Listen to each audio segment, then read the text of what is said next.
கர்த்தருடைய வார்த்தைக்கு நாம் போகலாம்.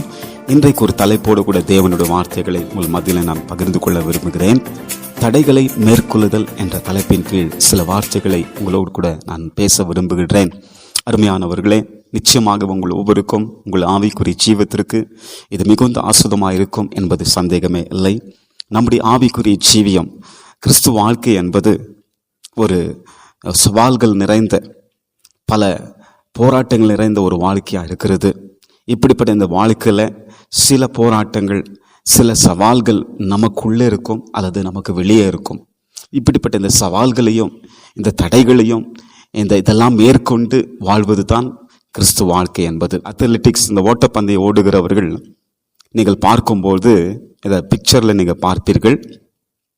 அதாவது ஓடும்போது ஒரு தடை போன்ற ஒரு காரியத்தை வைத்து விட்டிருப்பார்கள். அதை தாண்டி கொண்டு ஓட வேண்டும். அப்படிப்பட்ட ஒரு காரியம் இருக்கிறது. நம்முடைய ஆவிக்குரிய ஜீவத்தில் கூட பல காரியங்கள் ஒரு தடையாக வைக்கப்பட்டிருக்கிறது. அந்த தடைகளெல்லாம் மேற்கொண்டு தொடர்ந்து நம் ஆவிக்குரிய ஜீவத்தில் நம் ஆண்டவருக்காக ஓட வேண்டும் என்று தேவன் விரும்புகிறார். அதை குறித்தான் இன்றைக்கு நாம் விசேஷமாக நாம் பார்க்க போகிறோம். வேத புஸ்தகத்தில் அதற்கு ஆதாரமாக நான் தெரிந்து கொண்ட ஒரு வேத வசனம் சங்கீதம் 18ஆம் சங்கீதம் 29வது வசனத்தை நான் வாசிக்கிறேன். சாம்ஸ் 18:29. உம்மாலே நான் ஒரு சேனைக்குள் பாய்ந்து போவேன், என் தேவனாலே ஒரு மதிலை தாண்டுவேன்.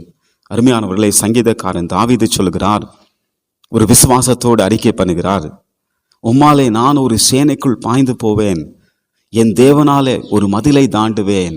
அதாவது எவ்வளவு பெரிய தடைகள் இருந்தாலும் என் தேவன் எனக்கு கொடுக்கும் பலத்தினாலே நான் மதிலை தாண்டுவேன் என்று சொல்லுகிறதை பார்க்க முடியும். பல காரியங்கள் நமக்கு இன்றைக்கு ஒரு தடையாக வந்து நிற்கிறது. அந்த தடைகளை அதெல்லாம் மேற்கொண்டு தேவனுக்காக ஓட வேண்டும், வாழ வேண்டும் என்று தேவன் விரும்புகிறார். 1 கொரிந்தியர் 9ஆம் அதிகாரம் 24ஆம் வசனத்தில் வேதம் இவ்விதமாக சொல்லுகிறது, பந்தய சாலையில் ஓடுவர்கள் எல்லாரும் ஓடுவார்கள், ஆகிலும் ஒருவனே பந்தயத்தை பெறுவான் என்று அறியீர்களாம். நீங்கள் பெற்றுக்கொள்ளத்தக்கதாய் ஓடுங்கள். பந்தய சாலையை ஒப்பிட்டு அவர் பேசுகிறார். பந்தய சாலையில் ஓடுகிற எல்லாரும் ஓடுவார்கள். எதற்காக ஓடுவார்கள்? பரிசை பெற வேண்டும், பந்தயத்தை பெற வேண்டும் என்று ஓடுவார்கள். ஆனாலும் ஒருவர் தான் அதை பெற்றுக்கொள்வார்கள். ஆனால் கிறிஸ்துவ வாழ்க்கையில அப்படி அல்ல. நீங்கள் பெற்றுக்கொள்ளத்தக்கதாய் ஓடுங்கள். அதாவது யாரெல்லாம் ஓடி வெற்றி பெறுகிறார்களோ அவர்களுக்கு நிச்சயம் பரிசு உண்டு. நிச்சயமாகவே அந்த பந்தய பொருளை நாம் பெற்றுக்கொள்வோம். அப்படி பெற்றுக்கொள்ளத்தக்கதாக ஓட வேண்டும் என்று சொல்லி அப்போஸ்தலனாகிய பவுல் இந்த இடத்தில் சொல்லுகிறதை பார்க்கிறோம். அப்படி என்றால் என்ன? பெற்றுக்கொள்ளத்தக்கதா என்றால் நான் நிச்சயமாய் தேவன் எனக்காய் வைத்திருக்க இலக்கை அடைவேன், கர்த்தர் எனக்காய் வைத்திருக்கிற ஜீவ கிரத்தை நான் பெற்றுக்கொள்வேன், தேவன் எனக்காய் வைத்திருக்கிறதான பரிசை நான் அடைய முடியும் என்ற ஒரு நிச்சயத்தோடு கூட நாம் ஓட வேண்டும் என்று தேவன் விரும்புகிறார். இப்படி நம்முடைய வாழ்க்கையில நாம் ஓடிக்கொண்டிருக்கும் பொழுது சில நேரத்தில் நம்முடைய வாழ்க்கையில் தடைகள் வந்து என்ன செய்துவிடும் என்றால் நம்மை பின்தங்கி செய்துவிடும். அதாவது பின்னோக்கி செய்துவிடும். அல்லது சைட் ட்ராக் என்று சொல்வார்கள். சைட் ட்ராக் என்றால் நாம் ஓடுகிற பாதை விட்டு தவறி இன்னொரு பாதையில் ஓடுகிறதாக மாறிவிடும். இப்படிப்பட்ட சூழ்நிலையில் தான் வேதம் சொல்லுகிறது. 2 தீமோத்தேயு 2ஆம் அதிகாரம் 5ஆம் வசனத்தை நான் வாசிப்போமா? வேதம் சொல்லுகிறது, ஒருவன் மல்யுத்தம் பண்ணினாலும் சட்டத்தின்படி பண்ணாவிட்டால் முடி சூடப்படான். அதாவது ஒருவன், அந்த மல்யுத்தம் என்றால் லைக் பாக்ஸிங் என்று சொல்லலாம், அதாவது ஒரு ரெஸ்லிங் என்று கூட சொல்லலாம். அப்படி அந்த சண்டை போட்டாலும், அந்த பாக்ஸிங் பண்ணாலும், ரெஸ்லிங் பண்ணாலும் சட்டத்தின்படி பண்ணாவிட்டால் அவன் முடி சூடப்படான். அதாவது அந்த ரூல்ஸ் ரெகுலேஷன்ஸை அவன் ஃபாலோ பண்ணாவிட்டால், அவன் அதற்கு கீழ்ப்படியாவிட்டால், அவன் எவ்வளவுதான் வெற்றி பெற்றாலும் பரிசு பெற்றுக்கொண்டாலும் அவன் டிஸ்குவாலிஃபை ஆகிவிடுவான். காரணம் என்னவென்றால் சட்ட திட்டங்களை, அதாவது தேவ ராஜ்யத்தின் காரியங்களை கடைபிடிக்காததுனால அவன் டிஸ்குவாலிஃபை ஆகிவான் என்று பவுல் வந்து அந்த மல்யுத்தத்தை பற்றி ஒரு உதாரணமாக சொல்லுகிறார். அருமையானவர்களே, அந்த சைட் ட்ராக் என்று நான் சொன்னேன் இல்லைங்களா, ஓடிக்கொண்டிருக்கும் போது பிசாசு ஒன்று என்ன செய்வான் என்றால் நம்மை பின்தங்கி நாம் ஓடாதபடிக்கு பின்னோக்கி ஓடும்படி செய்து விடுவான், அல்லது சைட் ட்ராக்கு, அதாவது இன்னொரு ட்ராக்ல ஓடும்படியாக செய்து விடுவான். அதனால நம்ம மிக மிக கவனமாக இருக்க வேண்டும். என்னதான் நம்ம சைட் ட்ராக் போயிட்டு இன்னொரு ட்ராக்ல ஓடிக்கொண்டிருந்தாலும் பரிசை நாம் பெற்றாலும் அந்த பரிசு தேவனாலே அங்கீகரிக்கப்பட முடியாது. காரணம் பவுல் சொல்லுகிறார், ஒருவன் மல்யுத்தம் பண்ணினாலும் சட்டத்தின்படி பண்ணாவிட்டால் முடிசூடப்படான். அப்போ சட்டத்தின்படி என்றால் என்ன? அக்கார்டிங் டு காட்ஸ் வேர்டு, தேவனுடைய வார்த்தையின்படி செய்யாவிட்டால் எல்லாமே வீணாக போய்விடும். ஒரு திருச்சபை ஆவிக்குரியதாக இருந்தால் மட்டும் போதாது, அது வசனத்துக்குரியதான் இருக்க வேண்டும்.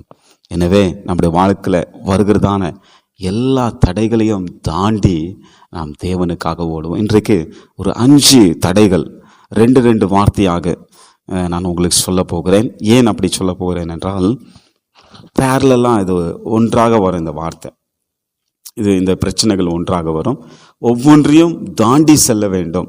முதலாவது நாம் பார்க்கலாம். First, number 1, unbelief and fear, அதாவது அவிஸ்வாசமும் பயமும். இந்த அவிஸ்வாசமும் பயமும் இணைந்தே போகும்.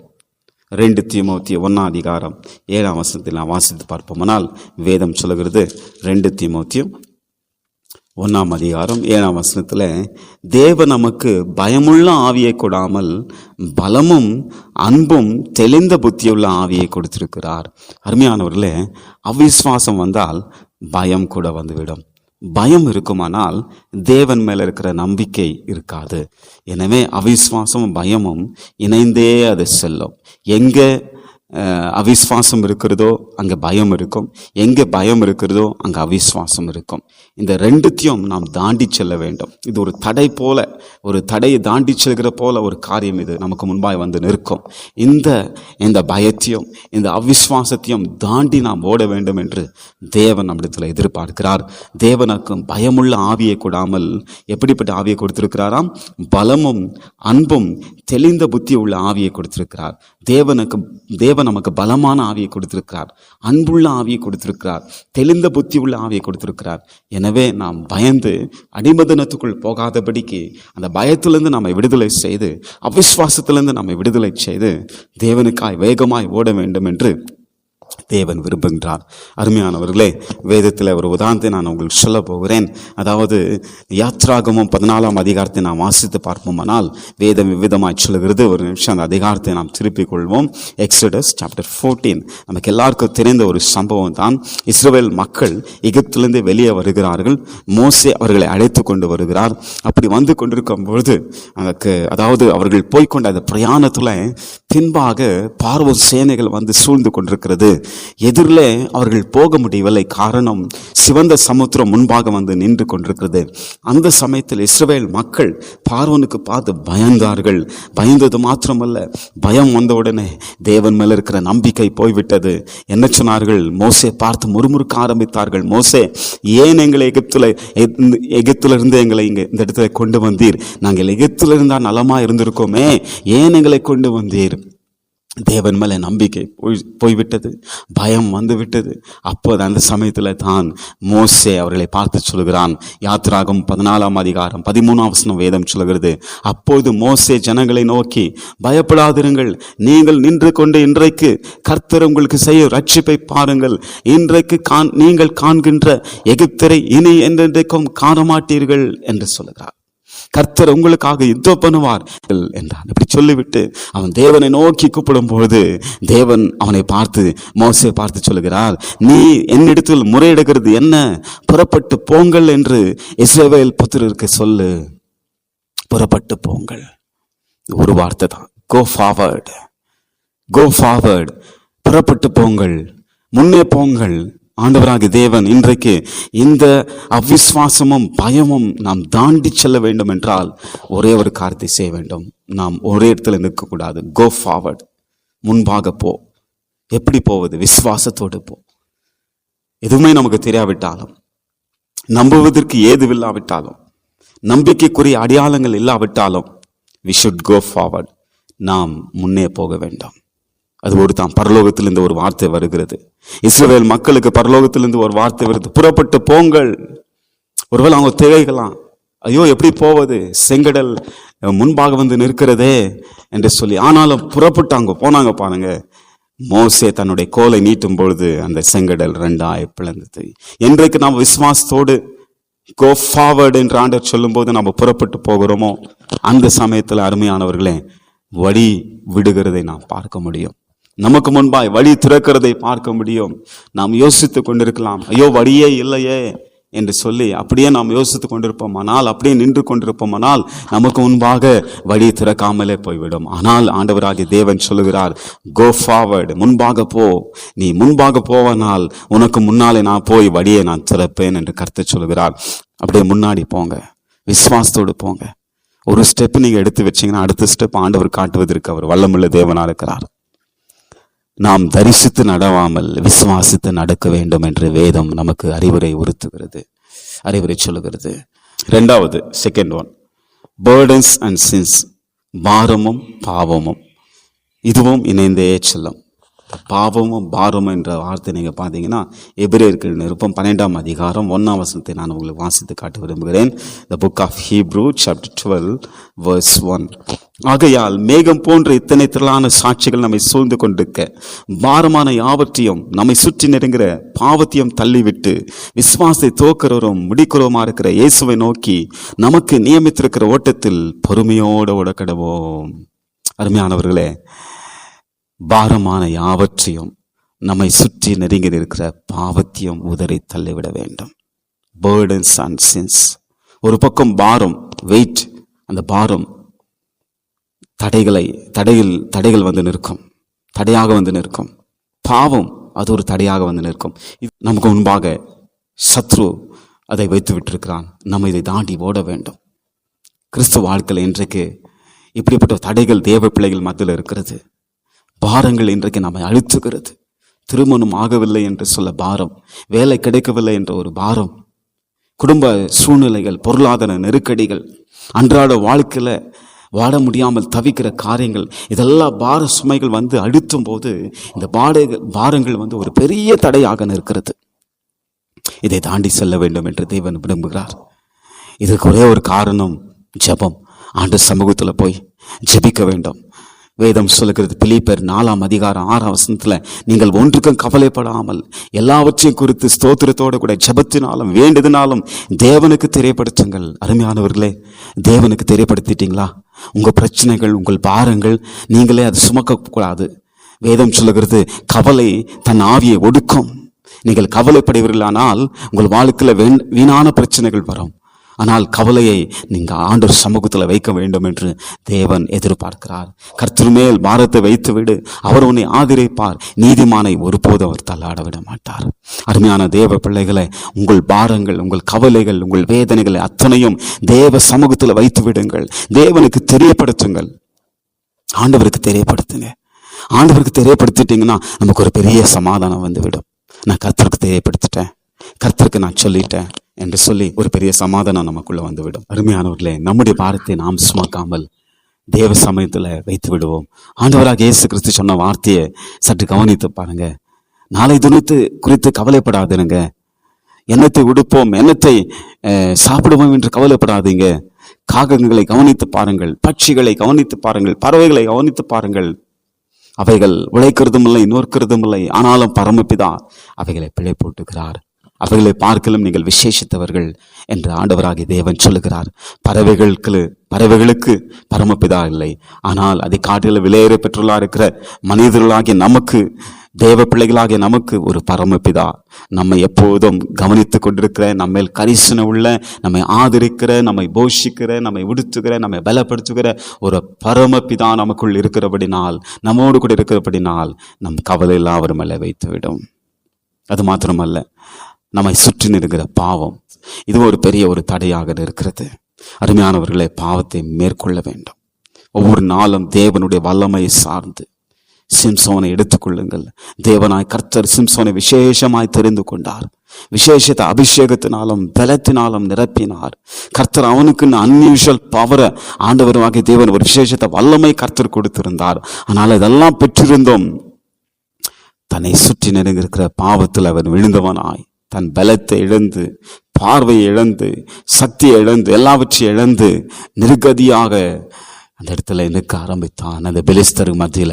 அருமையானவர்களே, எப்படி, ஏன் அப்படியாக அவனை நிற்க வைத்தது? எது அது நிற்க வைத்தது என்றால் அவன் செய்த பாவம். அருமையான தேவ பிள்ளைகளே, நாம் ஆண்டவருக்காக ஓட வேண்டும்.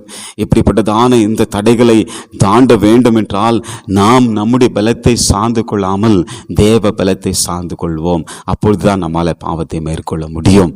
அவர்களை தாண்டி ஓட வேண்டும். அவர்களை தாண்டி நாம் வெற்றி பெற வேண்டும். அவர்களை தாண்டி கொண்டு நாம் வாழுவோமானால் தேவன் நம்மை கனப்படுத்துவார். நம்முடைய டெஸ்டினியை அடையும்படி ஆண்டவர் நமக்கு அருள் பெறுவார்.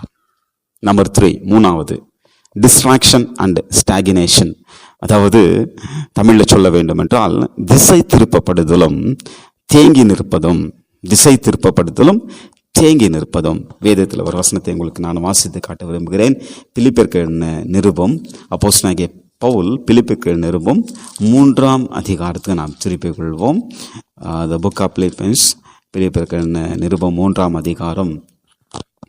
அதில் வேதத்தில் 13-14 நான் வாசிக்கிறேன். சகோதரரே, அதை பிடித்து கொண்டேன் என்று நான் எண்ணுகிறதில்லை, ஒன்று செய்கிறேன், பின்னானவைகளை மறந்து முன்னானவைகளை நாடி கிறிஸ்து இயேசுக்குள் தேவன் அழைத்த பரம அழைப்பின் பந்தய பொருளுக்காக லக்கை நோக்கி தொடருகிறேன். அருமையானவர்களே, பவுல் சொல்லுகிறார், நான் எல்லாத்தையும் அடைந்து ஆயிற்றேன் என்று நான் எண்ணுகிறது கிடையாது. நான் ஒன்று செய்கிறேன், பின்னானவர்களை மறந்து, என் வாழ்க்கையில் என்னுடைய கடந்த காலத்தில் நடந்த சம்பவங்களை நான் மறந்து எனக்கு முன்னால் வைக்கப்பட்டிருக்கிறவர்களை நாடி கிறிஸ்து இயேசுக்குள் தேவன் எதற்காக என்னை அழைத்தாரோ, எந்த நோக்கத்துக்காக என்னை தெரிந்து கொண்டாரோ, எந்த காரியத்துக்காக என்னை கண்டுபிடித்தாரோ அந்த காரியத்தை அடைவதற்கு, அந்த லக்கை, அந்த டெஸ்டினியை, அந்த நான் அடைவன் அந்த கோல், அந்த விஷன், அந்த தரிசனத்தை நான் அடையும்படி தொடருகிறேன். அருமையானவர்களே, இந்த திசை திருப்பப்படுதல் தேங்கி நிற்பது என்றால் என்னவென்றால் திசை திருப்பப்படுதல்னா, நீங்கள் பார்த்தீங்கன்னா தேவனுக்காக ஒரு காரியத்தை நீங்கள் செய்து கொண்டிருக்கீங்க அல்லது இனிமேல் செய்ய போகிறீங்க. அந்த தேவனுக்காக நீங்கள் செய்து கொண்டிருக்கிற அந்த காரியத்திலேருந்து உங்கள் கண்களை எடுத்து திசை திருப்பப்படுதல். அதாவது நீங்கள் தேவனுக்காக இதை செய்யக்கூடாது என்று சொல்லி உங்களை திசை திருப்பி உங்கள் கவனமெல்லாம் வேற காரியத்தின் மேலே வச்சுட்டு நீங்கள் அதை செய்யும்படி சாத்தான் செய்து விடுவார். ஒரு பெரிய தடை. பிசாசு உங்கள் வாழ்க்கையில் உங்களை நீங்கள் முன்னேறுவதற்கு தடை, எப்படிப்பட்ட தடையை கொண்டு வருவான் தெரியுங்களா? உங்களை திசை திருப்பி விட்டுடுவான். உங்களுக்கே தெரியாது. தேவனுக்காக நீங்கள் எதை செய்ய வேண்டும் என்று நினைக்கிறீங்களோ அதை செய்யக்கூடாதபடிக்கு உங்கள் கவனமெல்லாம் வேற இடத்துல கொண்டு போய் விடுவான். அல்லது இன்னொன்று என்ன செய்வான் என்றால் தேங்கி நிற்கும்படி செய்து விடுவான். நீங்கள் இந்த ரோட்டில் பார்த்தீங்கன்னா அங்கங்கே பள்ளங்கள் இருக்கும். மழை வந்துச்சுன்னா என்ன ஆகும்னா அந்த பள்ளங்களில் தண்ணி அப்படியே தங்கிவிடும். அந்த தண்ணிக்கு ஒரு மூமெண்ட் கிடையாது. அந்த தண்ணி ஓடாது, அப்படி தேங்கி நின்று விடும். அதே போல தான் நம்ம ஆவிக்குரிய ஜீவத்தில் நம்முடைய தாளந்துகள், நம் திறமைகள், நம்முடைய தேவன் நம்ம கொடுத்திருக்கிறதான அத்தனை தாளந்துகளும், டேலண்ட்ஸ், பொக்கிஷம், இதெல்லாத்தையும் பார்த்தீங்கன்னா தேவனுக்காக பயன்படாதபடிக்கு அப்படியே தேங்கி நிற்கும்படி, ஒரு இடத்துல ஸ்டாக்னேட் ஆகும்படி செய்து விடுவான். இதை நாம் தாண்டி தேவனுக்காக ஓட வேண்டும் என்று தேவன் விரும்புகிறார். இதை தாண்ட வேண்டும் என்றால் ஒன்னே we have to focus on our goal, our destiny, our vision, our dreams. இதை நாம் மேற்கொள்ள வேண்டும் என்றால் நமக்கு தேவன் ஒன்றே ஒரு காரியத்தை சொல்லுகிறார். நான் எதற்காக உன்னை அழைத்தேனோ, எதற்காக இந்த உலகத்தில் உன்னை வாழ வைத்துக் கொண்டிருக்கிறேனோ, உன்னை குறித்த நோக்கத்தை நீ அதையே பார். அருமையான தேவ பிள்ளைகளை, உங்க தேவனுக்காக நீங்க எதற்காக வாழ்ந்து கொண்டிருக்கிறீர்களோ, தேவன் உங்களை எதற்காக கண்டுபிடித்திருக்கிறாரோ, உங்கள் குடும்பத்தை எதற்காக ஆண்டவர் தெரிந்து கொண்டாரோ, அந்த காரியத்தை செய்வதற்கு அதையே நோக்கி கொண்டிருங்கள், அதையே நினைத்து கொண்டிருங்கள், அதற்காக ஜெபித்து கொண்டிருங்கள். திசை திருப்பப்படாதிருங்கள். திசை திரும்பிவிட்டால் நீங்கள் ஸ்டாக்னேட் ஆகிவிடுவீர்கள். அதாவது அப்படி தேக்கமாயிடுவீங்க. உங்களுடைய எனர்ஜி, உங்களுடைய டேலண்ட்ஸ் எல்லாமே அப்படியே தேங்கி நின்றுவிடும். அது தேவனுக்காக அது பயன்பட முடியாது. இப்படிப்பட்டதான தடையை நாம் தாண்டி ஓட வேண்டும் என்று தேவன் விரும்புகிறார். நம்பர் 4, 4வது, டிஸ்கரேஜ்மெண்ட் அண்ட் டிப்ரெஷன். மன அழுத்தமும் உற்சாகமின்மையும். இன்றைக்கு தேவ பிள்ளைகள் மத்தியில் உற்சாகமின்மை, டிஸ்கரேஜ்மெண்ட், அது மாத்திரமல்ல, தொடர்ச்சியாக இந்த டிஸ்கரேஜ்மெண்ட்டும் டிப்ரெஷனும் பேரலாக போய் கொண்டே இருக்கும். உற்சாகமின்மை எங்கே இருக்குமோ அங்க மன அழுத்தம் வந்துவிடும். எங்கே மன அழுத்தம் வந்து விடுமோ அங்கே உற்சாகம் இருக்காது.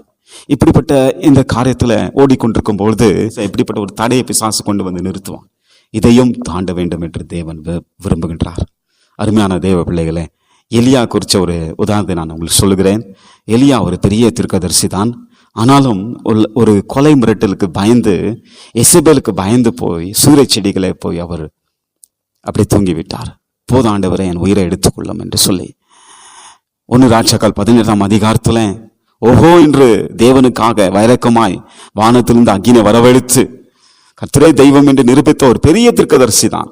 ஆனால் 19ஆம் அதிகாரத்துல நம்மை போன்ற இயல்பான பாடுள்ள ஒரு மனுஷனாக ஒரு பயத்தோடு கூட மன அழுத்தத்தோடு கூட போதாண்டவரே உயிரை எடுத்துக்கொள்ளும் என்று சொல்லி அப்படி படுத்துறங்கின ஒரு எலியாவை பார்க்கிறோம்.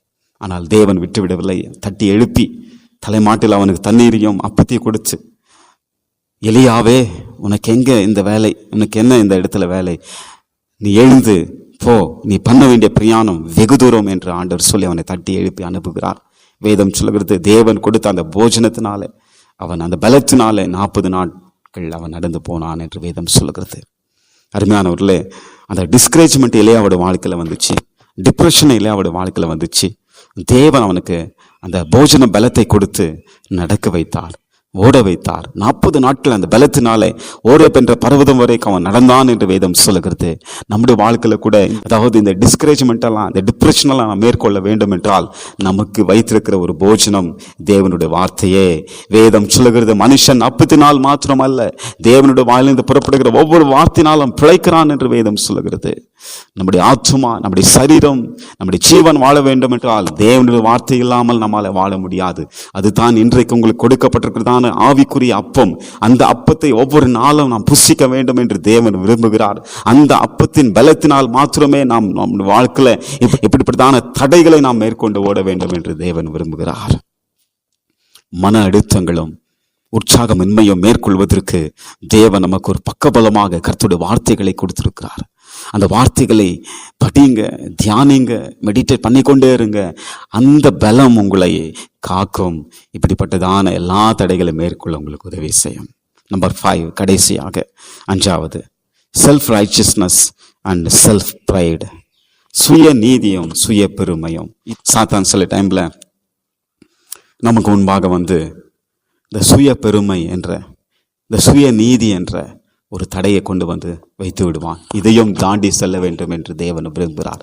அருமையான தேவ பிள்ளைகளை, இதற்கு நாம் மேற்கொள்ளக்கூடிய ஒரே ஒரு காரியம், தேவ நீதியும் சார்ந்து கொண்டு தேவனை குறிச்சே நாம் மேன்மை பாராட்ட வேண்டும். அப்போஸ்தலனாகிய பவுல் ஒரு வார்த்தை சொல்லுகிறார். அந்த வார்த்தை எனக்கு ரொம்ப பிடிக்கும். நீங்கள் பார்த்தீங்கன்னா அநேக தடவை அந்த வார்த்தையை நான் ஞாபகப்படுத்தி தியானித்திருக்கிறேன். பல மணி நேரமாக இந்த வசனத்தை நான் தியானித்திருக்கிறேன். 1 கொரிந்தியர் 15ஆம் அதிகாரம் திருப்பிக் கொள்ளுங்கள். 1 கொரிந்தியர் 15ஆம் அதிகாரம் 10ஆம் வசனத்தை நான் வாசிக்கிறேன். ஆகிலும் நான் இருக்கிறது தேவ கிருபையினால் இருக்கிறேன். அவர் எனக்கு அருளின கிருபை விருதுவா இருக்கவில்லை. அவர்கள் எல்லாரிலும் நான் அதிகமாய் பிரயாசப்பட்டேன். ஆகிலும் நான் அல்ல, என்னுடனே இருக்கிற தேவ கிருபையே அப்படி செய்தது. அப்போஸ்தலனாகிய பவுலை பற்றி நான் பேச வேண்டும் என்றால் இன்னைக்கெல்லாம் பேசிக்கொண்டே இருக்கலாம். த லேட்டர் அப்பாஸ்டல் என்று சொல்லுவார்கள். பின்பு வந்த ஒரு அப்போஸ்தலன் பவுல் என்று சொல்லுவாங்க. பின்பு வந்தாலும் லேட்டா வந்தாலும் தேவனுக்காக வைரக்கமாய் ஊழியம் செய்த ஒரு தேவதாசர், ஒரு அப்போஸ்தலன் வேதத்தில் நாம் பார்க்கிறோம். அவர் செய்த ஊழியங்கள் மிக ஏராளம். புதிய ஏற்பாடில் 3/4 இடத்தை பிடித்திருக்கிறார் என்று சொல்வார்கள். பல சபைகளை ஸ்தாபித்த ஒரு தேவ மனுஷன். ஆனால் அவர் சொல்லுகிறது பாருங்க, ஆகிலும் நான் இருக்கிறது தேவ கிருபையில் இருக்கிறேன். அவர் எனக்கு அருளின கிருபை விருதுவா இருக்கவில்லை. அது சும்மா இல்லை, அது நான் அதை வேஸ்ட் பண்ணலன்னு சொல்றார். அவர்கள் எல்லாரிலும் நான் அதிகமாக பிரயாசப்பட்டேன். பவுல் சொல்லுகிறார், உங்கள் எல்லாரிலும், அவர்கள் எல்லாரிலும், எல்லா அப்போஸ்தலரை காட்டிலும் நான் அதிகமாய் பிரயாசப்பட்டவன். 2 கொரிந்தியர் 11ஆம் அதிகாரத்தை வாசித்து பாருங்க. அது லிஸ்ட் அவுட் பண்றாரு. நான் அதிகமாய் காவலில் வைக்கப்பட்டவன். கப்பர் சேதத்துல இருந்தேன், நிர்வாணத்துல இருந்தேன், பசியில இருந்தேன், தாகத்துல இருந்தேன், உபவாசத்துல இருந்தேன். பல காரியங்களை சொல்கிறார். உங்களில் அதிகமாய் நான் பிரயாசப்பட்டவன் அப்படி சொல்லிட்டு அவர் என்ன சொல்லுகிறார், ஆகிலும் நான் அல்ல, என்னுடனே இருக்கிற தேவ கிருபையை அப்படி செய்தது. என்ன ஒரு தாழ்மை, என்ன ஒரு ஹம்பிள் ஸ்பிரிட். யோசித்து பாருங்க. இன்னைக்கு இந்த செல்ஃப் ரைச்சஸ்னா நிறைய தேவ பிள்ளைகளை கவுத்து போட்டு விட்டது. இன்றைக்கு நிறைய ஆண்டவருக்காக வெற்றியா வாழ்றாங்க, வெற்றியா ஜீவிக்கிறாங்க, வெற்றி மேல வெற்றி பெற்றுக் கொள்கிறார்கள். ஆனால் அந்த வெற்றிகள் அவர்கள் கண்களை மறைக்கிறது. என்ன ஆகிறது என்றால், அந்த வெற்றிலே மூழ்கி போய் தேவ நீதியை சார்ந்து கொள்ளாமல் தங்கள் சுய நீதியும் தங்கள் சுய பெருமையும் சார்ந்து கொண்டு தொடர்ந்து தேவனுக்காய் ஓட முடியாத போகிவிடுகிறது. இவைகளை தாண்டி செல்ல வேண்டும் என்று தேவன் விரும்புகிறார். இவைகளை தாண்டி செல்ல வேண்டும் என்றால் ஒன்றே ஒன்று, தேவனுடைய கிருபையே. அவருடைய கிருபையை முற்றிலும் சார்ந்து கொள்வோமானால், ஒரு தேவனுடைய பிள்ளை, ஒரு ஆண்டுடைய பிள்ளை, ஒரு கிறிஸ்துவன் தேவ கிருபையை முற்றிலும் சார்ந்து கொள்வானால் மற்ற எதிலும் அவன் பெருமை பாராட்ட மாட்டான். மற்ற எதுவுமே அவனை பெருமை அடிக்க முடியாது. காரணம், அவன் முழுக்க முழுக்க தேவ கிருபை நம்பி வாழ்கிறான். நான் கூட என்னுடைய அனுபவத்தில் நான் சொல்லுகிறேன், உங்களுக்கு ஒரு ஆலோசனையாக சொல்லுகிறேன். நீங்க எது செய்தாலும் சரி, எவ்வளவு பெரிய காரியமாக ஆண்டவருக்கு நீங்க செய்யலாம், கர்த்தருக்காக மிக மிக பரிசுத்தமாய் வாழலாம், தேவனுக்காக நீங்கள் அதிகமாக செபிக்கலாம், கர்த்தருடைய வார்த்தைகள் அதிகமாக வாசிக்கலாம், மற்ற எல்லாரை காட்டிலும் ஆண்டவருக்காக மிக மிக உற்சாகமாய் உழைக்கலாம், ஓடலாம். எது செய்தாலும் ஒன்றை நீங்க நினைத்துக் கொள்ளுங்கள், தேவ கிருபையே. என்னுடைய பலம் இல்லை ஆண்டவரே, என்னுடைய சுய சக்தி இல்லை ஆண்டவரே, என்னுடைய நீதி இல்லை ஆண்டவரே, நீங்க எனக்கு இந்த கிருபை கொடுக்காவிட்டா இதெல்லாம் நான் செய்ய முடியாது, உங்க கிருபையே என்று சொல்லி அவர் கிருபை நாம் சார்ந்து வாழ்வோம். ஆனால் நிச்சயமா நான் சொல்லுகிறேன், தேவ பிள்ளைகளை அதெல்லாம் தாண்ட வேண்டும். ஏன்னா நிறைய வரும் நம்முடைய வாழ்க்கை, அதெல்லாம் மேற்கொண்டு கர்த்தருக்காக நாம் வாழ்வோம். தேவன் இந்த வார்த்தைகளை கொண்டு உங்களை ஆஸ்வதிப்பார். God bless you.